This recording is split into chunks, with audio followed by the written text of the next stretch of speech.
Nous nous sommes procuré le Google Nexus One par Phone & Phone qui le commercialise sur son site depuis le 28 janvier. Il s'agit d'un produit d'import qui, précisons-le, bénéficie de la norme CE. Avant livraison, Phone & Phone se charge de reparamétrer le mobile pour que les menus soient en français et ce dernier est livré avec un adaptateur pour prise de courant française. Une housse et un kit main libre complètent l'ensemble, le guide de démarrage rapide est en anglais et le manuel complet en ligne n'a pas encore été francisé. Une animation quand on allume l'appareil et c'est parti. La version 2.1 d'Android amène son lot de nouveautés. Une dizaine de fonds d'écran animés, de la galaxie et ses étoiles à l'herbe qui ondule, la possibilité de gérer plusieurs comptes Gmail et Microsoft Exchange ou, dans le domaine du multimédia, l'accès au travers d'une galerie 3D très réussie aux photos classées par ordre chronologique. Doté d'un capteur 5 mégapixels, le Nexus One fait également office de baladeur et de lecteur enregistreur de vidéo.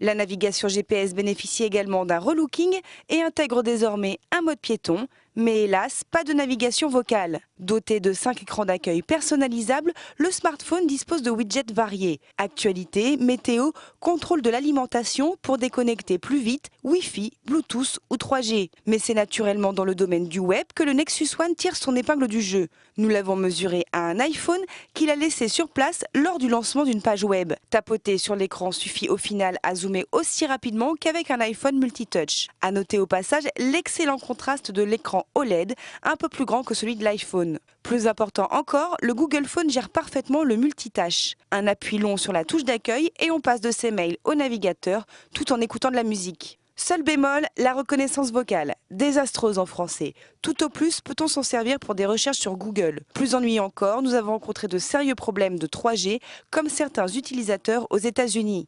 L'installation d'un patch mis à disposition cette semaine par Google devrait corriger cette défaillance et même offrir au Nexus One le multitouch.